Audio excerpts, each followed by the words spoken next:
네, 오늘 아침 글로벌 증시 브리핑 함께하고 계시고요. 이 시장에 대한 분석, 방향성 전망에 와우글로벌 변지환 파트너와 함께하겠습니다. 어서 오세요. 네, 안녕하십니까. 지금 최근 이번 주 들어서는 시장이 뭐 엔비디아만 보고 있지 않을까, 그러니까 엔비디아만 가지고 설명하지 않나 이런 생각이 들기도 합니다. 간밤에 시장 약세에 대해서도 엔비디아 실적 경계감이다. 뭐 이런 헤드라인도 나오고 그랬는데 어떻게 보셨어요? 예, 공교롭게 제가 출연할 때는 항상 파란불이 켜지는 것 같아서 그러게요. 네. 마음이 좀 아픕니다만. 저희 멘탈 좀 잡아주세요. 네. 네. 지난주 금요일 날 이제 아시다시피 큰 폭 개파락 출발했다가 이제 빠르게 반등세를 보였습니다. 그래서 저가 매수세가 아직 살아 있고 유동성은 아직 죽지 않았다는 모습을 우리가 목격을 할 수는 있었습니다만 하루 만에 이제 다시 반락을 하면서 네.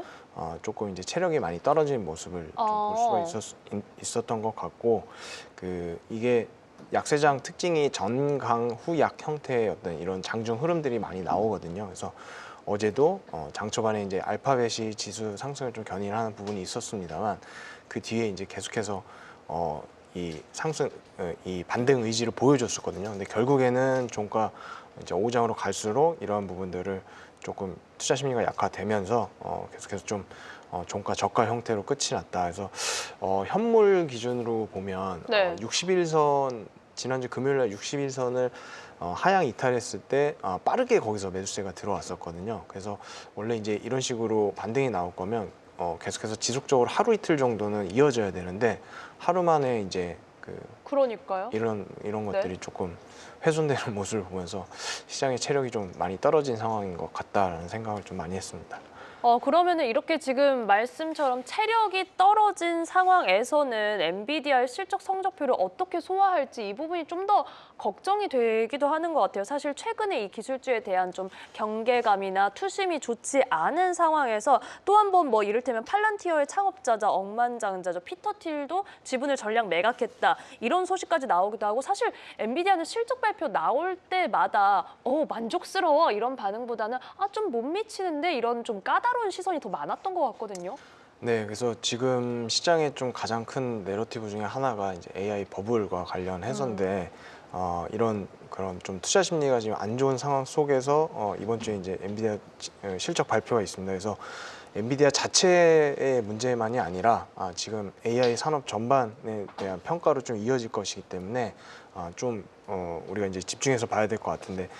베스트 시나리오, 워스트 시나리오를 조금 준비를 해봤는데요. 이제 네. 만약에 베스트 시나리오로 우리가 뭐 한 3가지 정도 볼 수 있을 것 같습니다. 그래서 지금 일부 시장에서 의문을 제기하고 있는 그 감가상각 기간, 여기에 대한 부분을 명확히 해소를 해줄 것이냐. 그다음에 두 번째는 매출이라든지 다음 분기 이 가이던스 전망 자체가 시장 컨센서스를 한 10% 정도 이상 상회를 한다고 하는 부분. 그다음에 이제 그로스 마진에 대한 부분이 개선됐는지. 개선이 됐을 경우, 네. 그리고 이제 마지막으로는 블랙웰 출시 시기라든지 뭐 초기 수주 현황 이런 부분에 대해서 구체적이고 좀 긍정적인 전망을 좀 명확하게 얘기를 해준다면 이게 이제 좀 가장 우리가 생각해 볼 수 있는 베스트 시나리오가 될 것 같고 네. 반대로 이제 워스트 시나리오를 생각해 보면 분기 실적 자체는 부합치가 나오나 이제 가이던스 전망치가 시장 예상치를 하회할 경우. 그다음에 이제 중국 수출 규제가 이제 인해서 굉장히 좀 장기화되고 있는데 이런 부분들에 대한 매출 부진이나 감소 이런 부분들이 좀 숫자로 부각되는 경우, 그리고 이제 마지막으로 감가상각 관련해서 좀 모호한 대답을 하거나 좀 그쵸, 회피하거나 이런 경우에는 엔비디아의 추가 하락은 좀 불가피할 것으로 보인다. 그래서 투자자분들 입장에서 좀 말씀드리고 싶은 거는 그렇다고 하더라도 이 AI라는 구조적 성장 테마 자체가 훼손되지는 않았기 때문에 어떤 큰 폭의 주가 하락이 나온다고 해도 그거를 저가 매수의 기회로 좀 삼아야 될 것 같고 네. 근데 이제 중요한 거는 사실은 현금 비중이죠. 아무리 주가가 내려와도 네. 내 호주머니에 현금이 없으면 사지를 못하니까. 그래서 지금 엔비디아가 최근에 좀 안 좋았다고 해서 적극적으로 포트폴리오에 막 추정하시는 거는 별로 좋은 생각은 아닌 것 같고요. 너무 무리해서 그러지는 말자. 여기서 주가가 올라간다고 하더라도 항상 현금 비중 뭐 한 20% 내외 정도는 계속해서 확보를 하고 계시다가 이번 실적 이후에 주가가 조정을 크게 받는다고 하면 좀 장기적인 호흡으로 이런 분할 매수를 해서 그냥 좀 편하게 좀 가져가셨으면 좋겠습니다. 길게, 네, 길게. 편하게 이렇게 볼 이게 수밖에 없는. 멀리 보면 좀 괜찮거든요. 뭐 이렇게 보면 괜찮나요? 아, 이게 자꾸 이 계좌가 내려앉을 때마다 이렇게 보게 되니까 저희가 마음 잡기가 좀 힘든데 그래도 길게 보자. 그리고 여기에 현금 비중은 단단히 챙기자라는 얘기도 해주셨습니다. 이 말씀 나온 중에 그것도 좀 여쭤볼게요. AI 칩 감가상각 그 부분 관련해서 파트너님은 어떻게 보셨어요? 저희가 사실 뭐 AI 버블과 관련해서 여러 가지 이야기들이 나올 때 맨 처음에는 이 오픈 AI발 순환 투자, 뭐 벤더 파이낸싱 이야기 그때 해주셨고 이번에 또 쏘아 올린 이 키워드는 저희는 일단 어떻게 이해해야 돼요? 사실은 이 문제도 요새 새롭게 나온 이슈는 아니에요. 그 전에도 얘기가 있었습니다만 이제 저는 기본적으로 탑다운 방식으로 시장을 보기 때문에 네. 그 까마귀 날짜 배 떨어진다고 주가가 조정을 아. 받기 시작하면 사실은 예전에 그냥 지나쳤었던 이런 문제들을 계속해서 이 차익 매물의 이유를 찾아야 되기 때문에 지금 불거진 것뿐이다. 네, 스물스물 나오면서 이제 그런 식으로 해서 주가 조정 과정을 거치거든요. 그래서 아마 제 개인적으로는 이번 실적 이 컨퍼런스 콜이나 이런 부분에서 젠슨 황이 CEO가 분명히 이 부분에 대해서는 명확하게 좀 짚고 넘어갈 것으로 보인다. 그래서 너무 크게 저기 안 하셔도 될 것 같다. 큰 뭐 앞으로 엔비디아를 가져가는 데 있어서 뭐 큰 악재다 이것이 그렇게 생각하는 거는 조금은 좀 과하지 않나. 그렇게 생각하고 있습니다. 네, 너무 큰 우려를 갖고 바라볼 필요는 없다로 좀 정리를 해주셨습니다. 자, 이번에는 지금 연준 인사들의 발언을 좀 체크를 해볼 텐데 지난주부터 이어져 온 발언들에는 대체로 좀 신중한 톤이 많이 있었던 것 같아요. 여기에 지금 뭐 필립 제퍼슨 부의장도 추가 금리 인하 천천히 해야 한다. 하지만 그래도 월러 이사가 이제 12월 인하는 필요하다. 그리고 내 의견은 뭐 바꾸지 않을 것이다. 이런 이야기 해준 게 증시의 낙폭을 좀 막판에 줄인 그런 셈이 되기도 했습니다. 여기에 지금 FOMC 의사록도 대기하고 있는 상황이잖아요.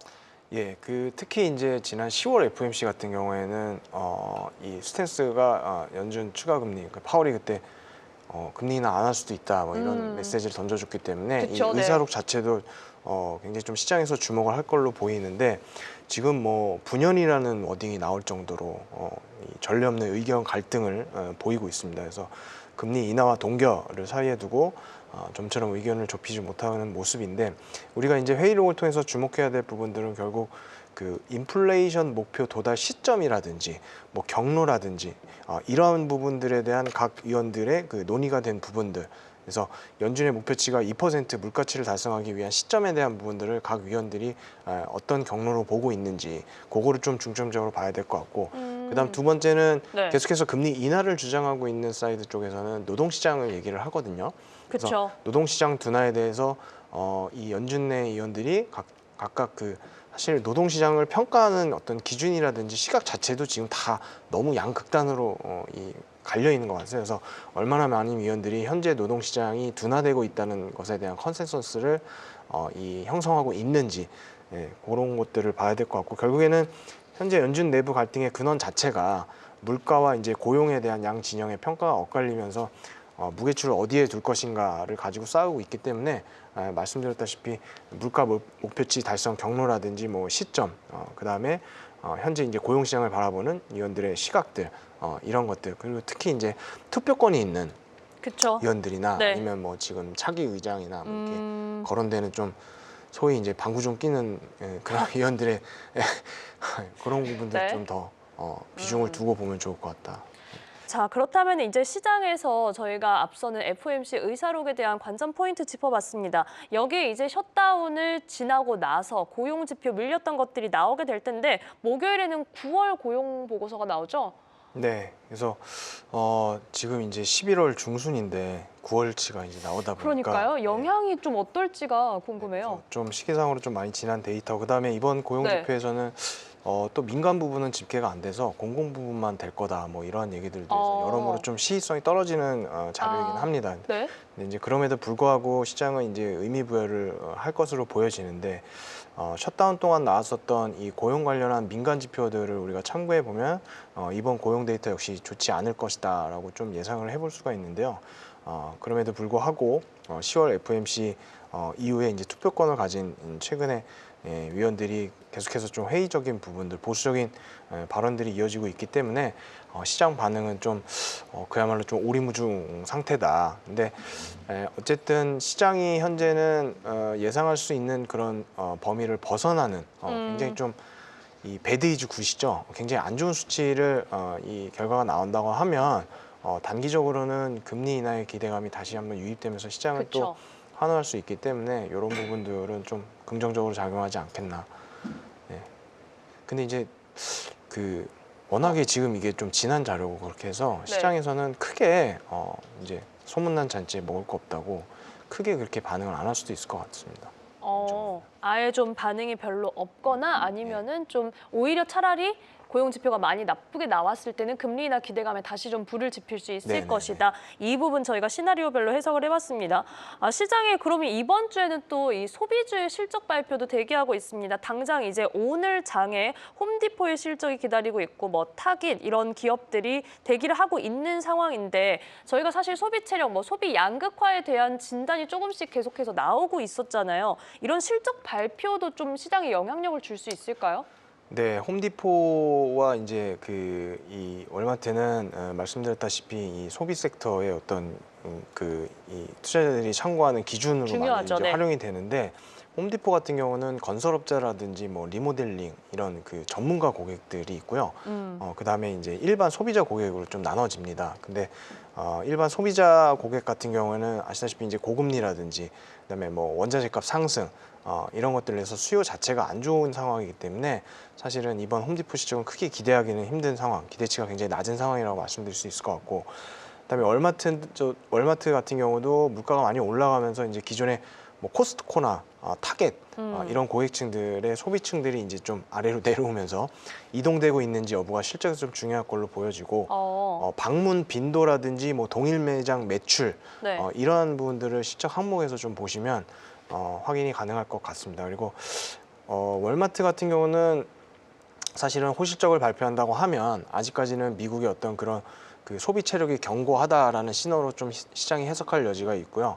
반대로 좀 실망스러운 실적을 발표한다고 하면 최근에 또 뭐 저축률 하락이라든지 뭐 신용카드 잔액 증가 이러한 부분들도 계속해서 좀 나오고 있는 부분인데 이런 것들과 맞물려서 미국 가계의 어떤 그 소비 여력이 이제 좀 뭐 임계치에 와 있는 게 아니냐 또 이렇게 또 안 좋게 시장이 해석할 여지도 있기 때문에 변동성이 충분히 확대될 수 있겠다. 그런 말씀 드리고 싶습니다. 지금 최근에 시장 보면은 저희가 한 달 전만 해도 모든 것을 좋게 해석하는 시장이라고 네. 좀 봤었는데 지금은 엄청난 반전이 아니면은 좀 더 경계하면서 바라보는 그런 분위기가 된 것 같습니다. 실적 발표 일정은 18일장에 홈디포 그리고 19일에 타겟, 20일에 월마트까지 이번 주에 줄줄이 대기하고 있으니까 체크를 해보시죠. 자, 저희가 어제 방송 그리고 주말 지나면서는 이 13F 보고서를 좀 체크를 했었거든요. 네. 뭐 앞선 코너에서 여러 가지 체크를 해봤는데 혹시 이 중에 파트너님이 좀 주목하셨던 포트폴리오도 있으실까요? 저도 이제 쭉 봤는데요. 네.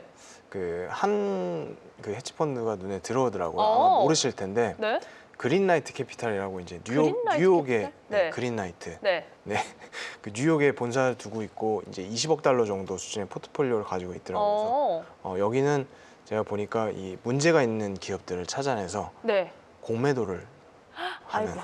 네, 그래서 적극적으로 롱숏 네. 전략을 취하는 펀드고 올해 상반기에는 금이라든지 이런 인플레 해지 관련한 상품들로 수익을 많이 냈더라고요. 그래요. 네, 이번에 그 13F 제출에서는 40개 정도 포트폴리오 종목을 공개했는데 정말 제가 아는 기업이 하나도 없었습니다.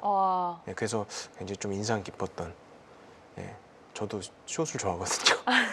아무래도 좀 투자 성향에 맞는 그런 포트폴리오를 발견을 하셨네요. 혹시 이건 그냥 평소에 궁금했어요. 뭐 파트너님도 보시면서 워낙 뭐 월가의 누구 이런 이야기들이 저희 많이 나오잖아요. 이번에 네. 뭐 마이클 버리의 AI 칩 감가상각 또 어쨌든 지금 파트너님 덕분에 우려는 덜었습니다만 그렇다면 이 사람 말은 확실히 나랑 좀 의견이 맞는 것 같아, 전망이 맞는 것 같아 그런 인물도 있어요?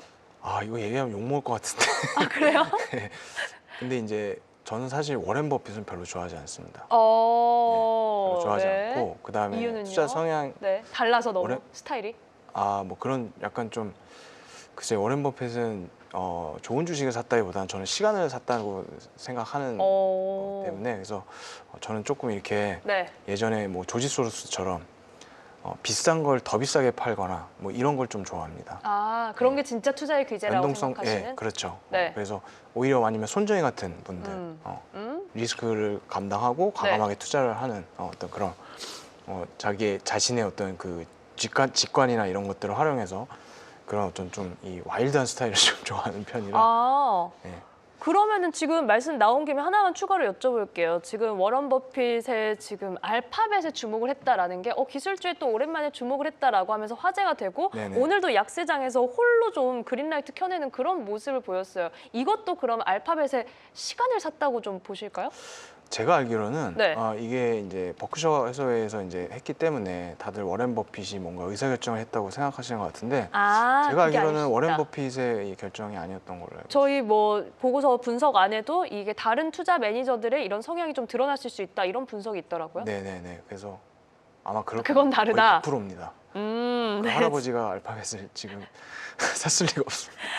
지금 말씀 제가 질문하고 답변 주시는 동안 제가 얼른 핀비즈 맵을 켰는데 이 맵을 켜기 전에 답변이 끝났습니다. 아마 워런 버핏보다는 다른 매니저들의 의견이 많이 작용을 했을 것이다 라는 의견까지 좀 같이 체크를 해봤으니까 여러분들 참고를 좀 해보시죠. 자, 그러면 이번에는 또 다른 이야기가 나왔습니다. 저희가 지금 시장에 대해서 또 월가의 신채권왕이라고 불리는 건들락이 다음 시장의 위기의 진원지는 사모대출에서 나올 수 있다. 이런 이야기 나왔더라고요. 이거는 좀 구체적으로 어떤 내용이에요?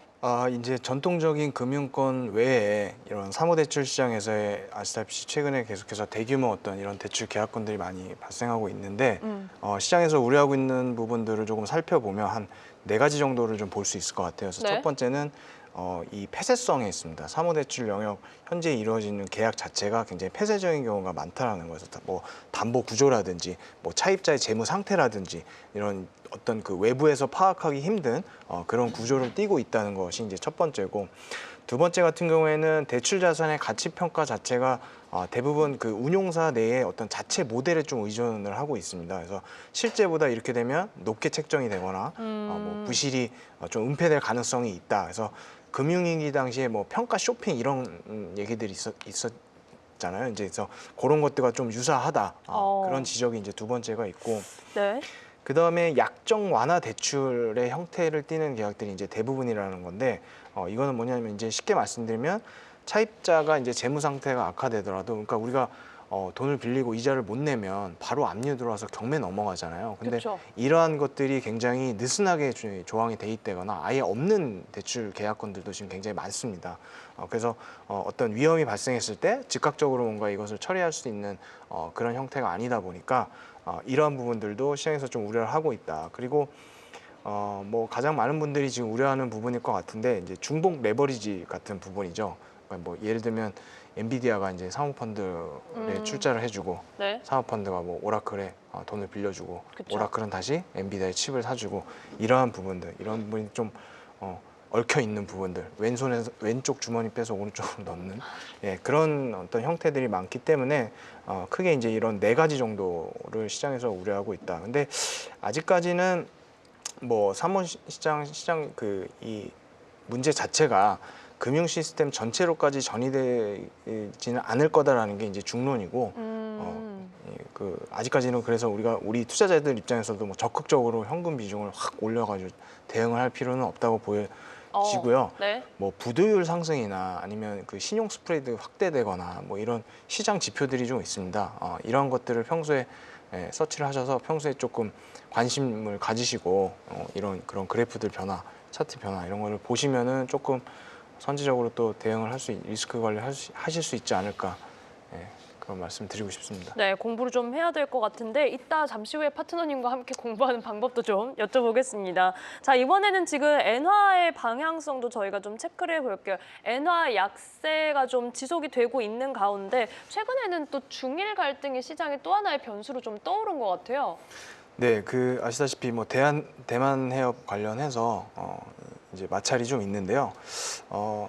일본에서 이번에 취했던 어떤 그런 반응들을 보면 사실은 미국의 이제 대중국 견제에 좀 동참한 듯한 약간 그쵸, 네. 그런 느낌을 저는 받았고 그리고 일본 수출 시장에서 아직까지 중국이 차지하는 비중이 굉장히 높습니다. 뭐 자동차나 뭐 첨단 부품 이런 쪽의 어떤 생산 거점이 아직까지 중국에 많기 때문에 그래서 주식시장 입장에서는 양날의 검이 될 걸로 보인다. 그래서 당연히 중국의 의존도가 높은 기업들은 타격이 있겠죠. 우리나라 예전에 뭐 한알령이나 사드 때처럼 그쵸, 그런 것도 네. 있을 것이고 반면에 이제 일본도 수출 비중이 굉장히 높은 나라인데 중국 외에 뭐 아시아나 유럽 쪽, 북미 이런 쪽은 지금 지정학적 리스크 나오면서 엔화가 또 약세로 조금 틀어졌거든요. 그런 측면에서 보면 중국 외의 시장으로 수출이 강한 기업들은 또 실적 개선이 될 수 있고 그 다음에 뭐 국방비나 국방비 증액이나 뭐 안보 이런 이슈도 나오면서 뭐 방산 업체들도 좋아질 수 있고 해서 양날의 검이다. 근데 단 좀 시장은 이번 영향은 좀 단기적으로 그칠 것이다라는 게 이제 개인적인 의견이고. 엔화 약세 같은 경우는 지금 미국의 금리 인하 사이클에 좀 제동이 걸리면서 최근에 이제 미국 채권 금리도 다시 또 상승 흐름을 보이고 있습니다. 그래서 아직도 일본하고 미국의 10년째 그 금리 스프레드가 300bp 내외를 보이고 있습니다. 그래서 이게 엔캐리 트레이드가 다시 뭐 이렇게 이 원복되는 그러기에는 아직까지는 이 스프레드 이 사이 간격 자체가 아직까지는 굉장히 넓은 수준이다.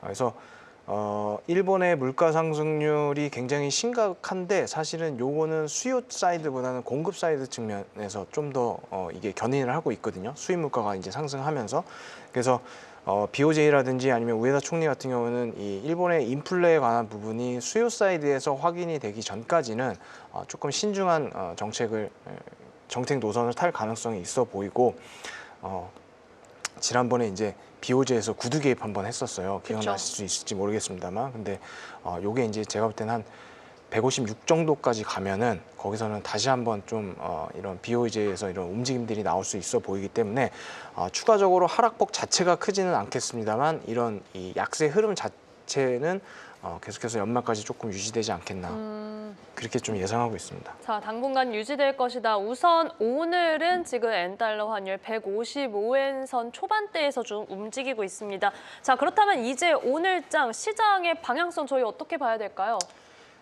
사실 아까도 말씀드렸다시피 지난주 금요일 날 네. 61선 이탈하고 강하게 올라왔을 때 어제까지 이제 계속해서 이어졌어야 되는데 그게 이제 못하고 약한 모습을 보여주고 있기 때문에 현물 기준으로 보면 22,850선을 넘지 못하면 22,300선까지 열어야 됩니다. 이제 아래쪽을 한 단계 더. 하방을 더. 네, 지난번에 22,400까지 제가 말씀드렸었는데 네. 430 왔다가 갔거든요.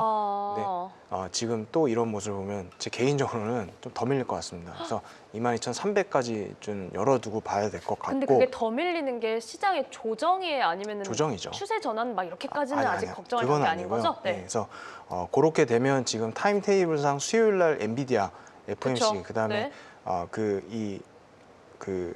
그다음 뭐죠? 걸까요? 고용지표. 의사로 고용지표. 고용지표까지 9월 이어지거든요. 고용보고서. 네. 주 중반 후반으로. 네. 그래서 그 전까지는 현금 비중을 좀 많이 가지고 계시다가 추가 조정의 가능성을 열어두시고 그때 이제 좀 낙폭이 커지면은 집행을 하시면 좋을 것 같고 제가 이제 예전에 제가 이제 증권사 PB도 했었어요. 근데 네. 고객들한테 시장이 안 좋을 때 많이 했던 얘기가 네. 이 우리나라에서 주식 투자하시는 분들이 부동산 투자하는 것처럼 하면 모두 다 돈을 벌 거다 그런 말씀을 많이 드렸었는데 부동산으로는 사실은 손실 나신 분들이 많이 없잖아요. 근데 이제 주식은 그 하루하루의 어떤 가격을 우리가 확인할 수 있기 때문에 이게 이제 사실은 마음이 동하는 거거든요. 근데 이제 주식을 부동산처럼 부동산 하루하루의 시가가 사실은 확인하기가 힘들지 않습니까? 그래서 그런 식으로 접근을 하는 마음으로 이번 조정을 좀 받아들이셨으면 좋겠다. 네. 결국은 멀리 보는 게 좀 중요할 것 같습니다. 별로 네. 위로가 안 되는 것 같습니다. 아니에요.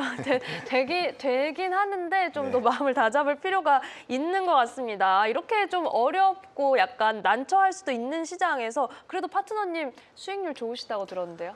저는 뭐 천연가스 또 이제 근데 제가 다시 사실은 들어가셨어요? 네. 네네 골드라든지 이런 것들을 제가 네. 다 얘기를 했었습니다. 근데 맞아요. 이제 메시지에 주목을 잘 안 하시니까 아니에요. 4,200선 위에 4,250선에서는 제가 다시 매도 들어갈 거라고도 말씀드렸었거든요. 근데 정말로 선물 이 지수가 4,250 딱 고점을 찍고 내려왔습니다. 완전 적중하셨네요. 거의 숟가락 도사처럼.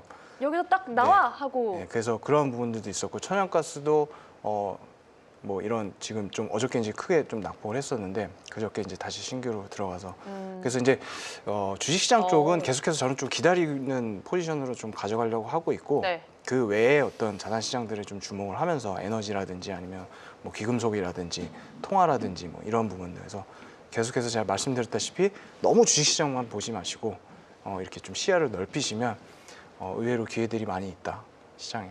저희 같이 시야 넓히는 방법도 알려주셔야 돼요. 네, 알겠습니다. 그 와우글로벌에서 지금 저 돼지종독 사진이 참 마음에 안 들긴 합니다. 왜요? 귀엽잖아요. 너무 유아틱해서. 근데 이제 저랑 글로벌 투자 서비스 라이브를 와우글로벌과 함께 같이 하고 있으니까요. 지금 좀 어려움을 겪고 계시는 분들 있으면 많은 관심 가져주시면 좋을 것 같습니다. 네, 0234905049로 전화 주시면은 여러분 변지원 파트너의 시장에 대한 인사이트 정말 적중률이 높다라는 점 지금 채팅창에서도 이 형 정말 다 얘기하긴 함이라고 하십니다. 이 메시지에 함께 주목을 해보시면 큰 도움 받으실 수 있을 것 같습니다. 파트너님 개인 유튜브도 하신다면서요? 이제 이건 원래 짧은- 예전에 네. 한 5, 6년 전에 했었어요, 열심히. 근데 그때만 해도 네. 사람들이 FOMC가 뭔지 파월이 뭔지 몰랐거든요. 지금은 그래서 또 다르죠. 댓글에 너무 어렵다, 무슨 달나라 얘기하냐 막 이런 얘기들이 있어서 제가 중간에 접었었는데 지금은 또 때가 왔네요. 지금은 좀 늦었죠, 사실. 근데 이제 어. 다시 한번 좀 해보려고 네. 하고 있습니다. 알겠습니다. 시장에 대해서 앞서가셨던 우리 변지원 파트너의 인사이트 만날 수 있는 방법 저희가 금요일에 또 자세히 여쭤볼게요. 변지원 파트너는 여기서 보내드리고 저희는 또 이번 주 후반에 다시 한번 초대해 보겠습니다. 와우글로벌 변지원 파트너와 함께했습니다. 고맙습니다. 네, 고맙습니다.